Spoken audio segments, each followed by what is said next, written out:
कौशल्या माता ने पूरी रात भगवान विष्णु की उपासना में बिताई थी, अपने पुत्र की भलाई के लिए हवन कर रही थी। माँ, पिताजी अब अपने विवेक पर नहीं बल्कि माता कैकेयी के आदेशों पर चल रहे हैं।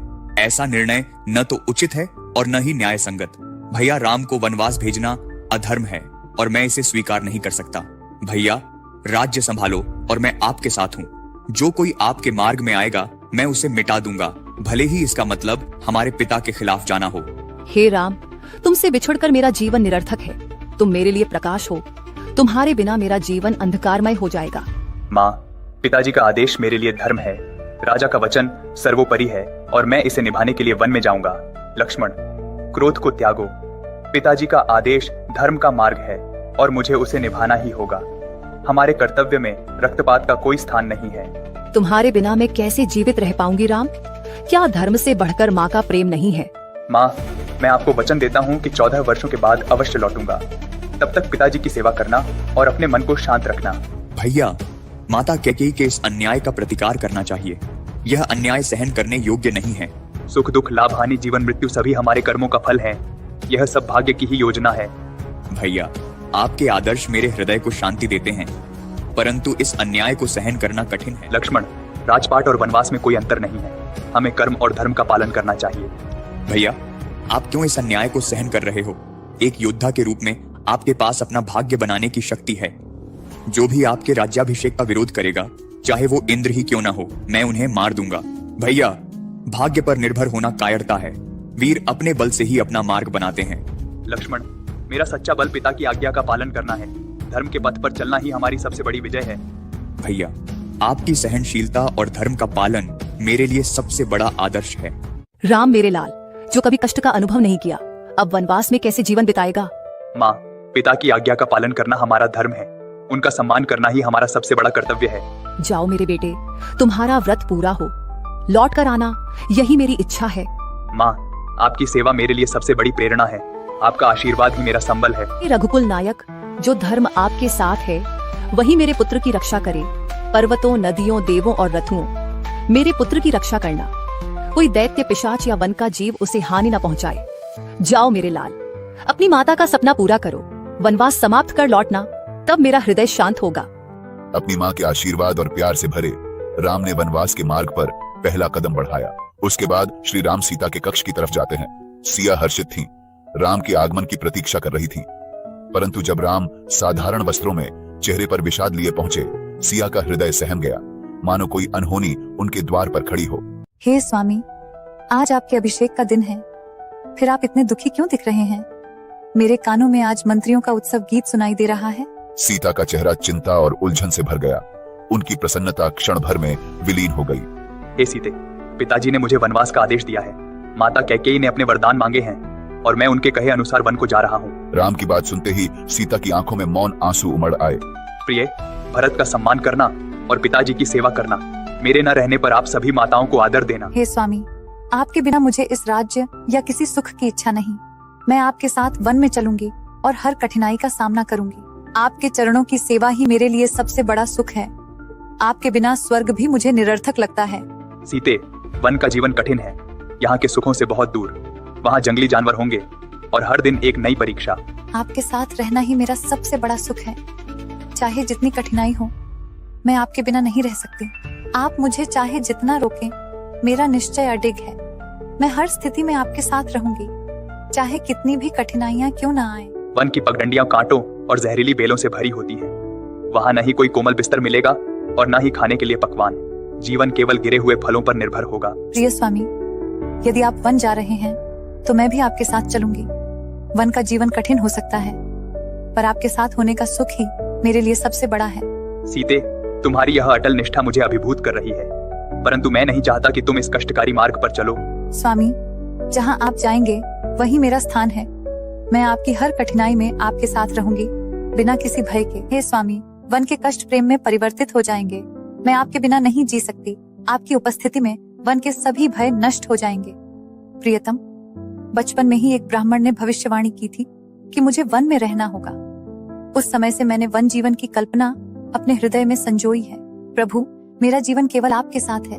आपके बिना सुख भी वनवास है और आपके साथ वनवास भी स्वर्ग। मुझे अपने साथ ले चलिए। यदि मुझे साथ न ले जाओगे तो विष पीकर या जल में डूबकर प्राण त्याग दूंगी। सीते, तुम्हारी दृढ़ता ने मेरा हृदय जीत लिया है, मेरे संग चलो। सीता और राम एक दूसरे के साथ खड़े हैं। उनके चेहरों पर दृढ़ता और एकता की झलक है। राम और सीता अपने कक्ष से बाहर आते हैं। हे ब्राह्मणगण, मेरे पति के संग वनवास में जाने से पूर्व मैं आपको अपनी सभी संपत्ति भेंट करती हूँ। सीता अपनी सुंदर वेशभूषा और आभूषण महल के सेवकों को सौंपती है। राम और सीता साधारण वस्त्रों में महल की देहरी पर साथ खड़े हैं, हाथों में हाथ थामे। हे राम भैया, यदि आप वन में जाएंगे तो मैं भी आपके साथ जाऊंगा। आपके बिना मुझे न स्वर्ग चाहिए और न ही अमृत की कामना। लक्ष्मण, तुम्हारे जाने पर माता कौशल्या और माता सुमित्रा का ध्यान कौन रखेगा? वनवास का निर्णय केवल मेरा है और यहाँ तुम्हारी माँ को भी तुम्हारी आवश्यकता है। भैया, यदि भरत भैया माताओं का सम्मान नहीं करते तो मैं उनका संरक्षण करने के लिए तैयार हूँ, परंतु मेरा कर्तव्य है कि मैं आपके साथ रहूं और आपकी सेवा करूं। लक्ष्मण, तुम सचमुच मेरे जीवन के समान प्रिय हो। यदि तुम्हारा यही संकल्प है तो माता सुमित्रा से अनुमति लेकर मेरे साथ चलो। लक्ष्मण विनम्रता पूर्वक झुकते हैं। उनके चेहरे पर कृतज्ञता और श्रद्धा की झलक है। भैया, ये दिव्य अस्त्र और धनुष तलवार आपके वनवास में सहायक सिद्ध होंगे। मैं वनवास के लिए प्रस्थान करने से पहले अपनी सभी संपत्ति को आप लोगों में बांटना चाहता हूँ। राम शांत भाव से अयोध्या की गलियों से गुजरते हैं। सीता गरिमा से उनके पीछे चलती है, चेहरे पर हल्की उदासी। किसी ने भी एक त्रुटिहीन पुत्र को वनवास नहीं दिया, फिर राजकुमार राम जो सद्गुणों का भंडार है, उन्हें कैसे भेजा जा सकता है? राजकुमार राम, यह शहर आपके बिना कैसे जीवित रहेगा? चलो, हम भी आपके साथ वन में चलें और आपकी सेवा करें। राम शांत और सौम्य भाव से आगे बढ़ते हैं। उनके चेहरे पर एक हल्की मुस्कान है। नागरिक आंसुओं के बावजूद राम को प्रशंसा और दुख के मिश्रण से देखते हैं। सुमंत्र, पिताजी को सूचित करें कि मैं उपस्थित हूँ। मैं उनके आदेश का पालन करने के लिए वन जाने का निर्णय ले चुका हूँ। सुमंत्र आंखों में गहरी उदासी लिए राम के सामने झुकते हैं। राम का चेहरा शांत और दृढ़ता से भरा है। हे महाराज, आपका प्रिय पुत्र श्री राम, जिन्होंने अपना संपूर्ण धन और संपत्ति दान कर दी है, आपसे अंतिम विदाई लेने आए हैं। कृपया उनका दर्शन करें। राजा दशरथ का हृदय पीड़ा से भर गया। आंसू बहते हुए उन्होंने सीने को थाम लिया। पिताजी, मैं आपके आदेश का पालन करूंगा और वन को जाऊंगा। आपके सुख और धर्म की रक्षा के लिए मैं अपना कर्तव्य निभाऊंगा। हे राम, एक रात और रुक जाओ। मैं तुम्हारे बिना इस दुख को सहन नहीं कर सकता। पिताजी, मैं आपकी आज्ञा का पालन करने को तत्पर हूँ। केवल यही मेरी इच्छा है कि संसार आपको सत्य का पुजारी माने। पूरा राजमहल शोक में डूबा है। हे रानी, आपने अपने पति, जो इस समस्त राज्य के पालन करता है, को परित्याग दिया है। आपके कारण राजा दशरथ आज इस दयनीय स्थिति में है। राजा दशरथ जैसा वीर और धर्मनिष्ठ व्यक्ति आपके कारण इस दुख में डूबे हुए हैं। आपके इस पाप का परिणाम संपूर्ण राज्य भुगतेगा। आपकी माँ ने भी अपने स्वार्थ के लिए राजा कैकेयी को धोखा दिया था। क्या आप भी उसी पथ पर चलने की ठान चुकी हो? रानी कैकेयी, यदि राजकुमार राम वनवास जाते हैं तो पूरा राज्य आपसे घृणा करेगा। अपने कर्मों पर विचार कीजिए और राजकुमार राम को राजगद्दी सौंपने की प्रार्थना कीजिए। कैकेयी का चेहरा निर्विकार रहा। उसकी आंखों में पश्चाताप की कोई झलक नहीं थी। सभा के सदस्य एक दूसरे की ओर देखते हैं, कुछ कैकेयी को तिरस्कार से तो कुछ सिर झुकाकर उसके फैसले के परिणामों पर शोक व्यक्त करते हैं। सुमंत्र ने कैकेयी को अंतिम बार दर्द भरी नजरों से देखा। हार और टूटन उनके चेहरे पर साफ झलक रही थी। हे सुमंत्र, राम के साथ 4 सेनाएं और पर्याप्त धन संपत्ति ले चलने की तैयारी करो। वनवास के दौरान उसे किसी भी चीज की कमी न हो। राजन, भरत कभी ऐसा राज्य स्वीकार नहीं करेंगे जो धन और लोगों से विहीन हो। कैकेयी, क्या तुम मुझे इस तरह दुखों के भार से कुचलना चाहती हो? तुम्हारे कहने पर मैंने राम को वनवास भेजने का वचन दिया, लेकिन खाली हाथ नहीं। रानी कैकेयी, अक्षम्य अपराधों के लिए ही किसी को निर्वासित किया जाता है। श्री राम में कोई दोष नहीं है, फिर क्यों आप उन्हें ऐसी सजा दे रही हैं? जिस तरह से राजा सगर ने अपने पुत्र असमंजस को निर्वासित किया था, वैसे ही राम को वनवास भेजा जाए। हे कैकेयी, अपने कुटिल हठ से तुमने मुझे छल दिया है। अब मैं अपने पुत्र राम के साथ वन में जाऊंगा और तुम भरत के साथ इस राज्य का उपभोग करो। सुमंत्र और सिद्धार्थ ने आंसुओं भरी आंखों से एक दूसरे को देखा। राजा दशरथ के टूटे हृदय और कैकेयी की मांगों के सामने उनकी असहायता महसूस करते हुए कैकेयी का चेहरा कठोर और निर्विकार बना रहा, मानो राजा दशरथ और मंत्रियों के दुख ने उसे छुआ तक न। पिताजी, वनवास के लिए मुझे किसी सेना या धन की आवश्यकता नहीं। मुझे बस एक फावड़ा और एक टोकरी चाहिए।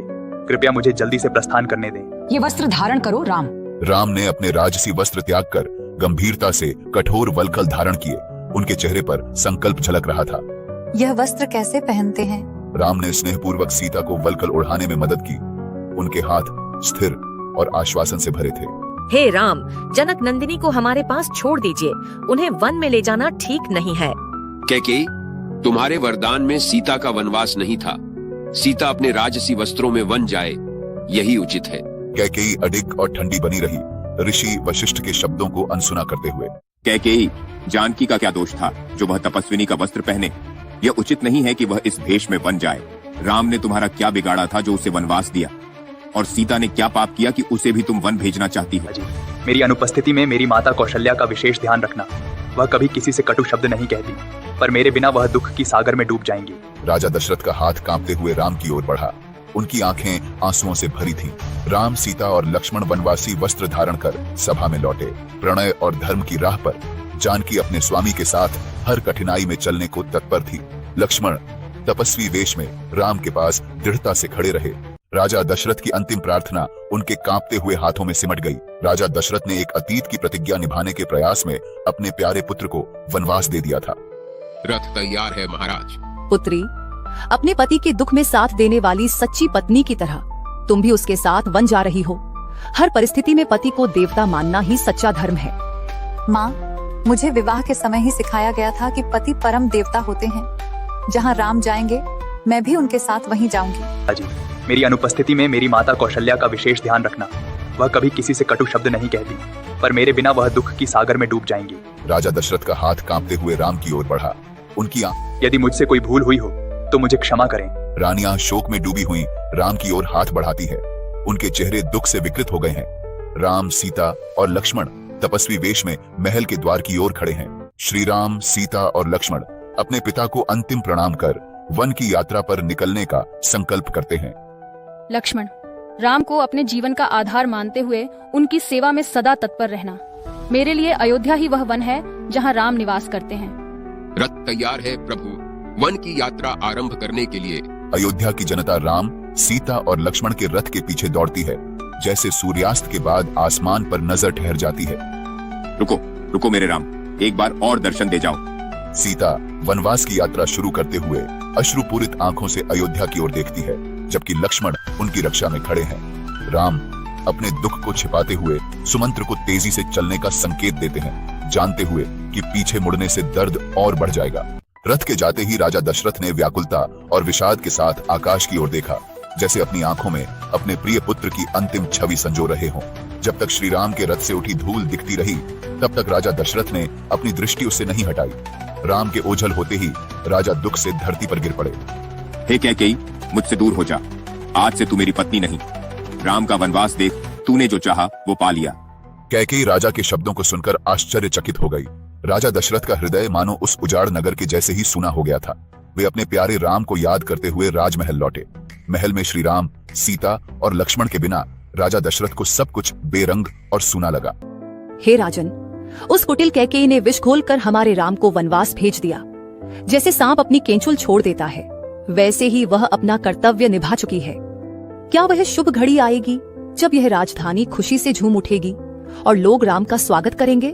क्या कभी वह समय आएगा जब मेरे राम बालक की तरह दौड़ते हुए मुझसे मिलने आएंगे? हे महारानी, आप किस लिए शोक कर रही हैं? आपका पुत्र धर्म की राह पर चलकर पिता की प्रतिष्ठा को ऊंचा कर रहा है। राम, जिनके पौरुष और शौर्य की महिमा तीनों लोकों में गूंज रही है, उनके लिए वनवास कोई कष्ट नहीं है। उनके पास दिव्यास्त्र और साहस है। हे देवी, जल्दी ही आप अपने पुत्र को पुनः देख पाएंगे। जिस दिन राम लौटेंगे, पूरा नगर आनंद से झूम उठेगा। सुमित्रा के सांत्वना से माँ कौशल्या के हृदय को शांति मिली और उनका दुख धीरे धीरे हट गया। इस वीडियो को अंत तक देखने के लिए धन्यवाद। अगर आपको यह वीडियो पसंद आया तो जय श्री राम कमेंट करें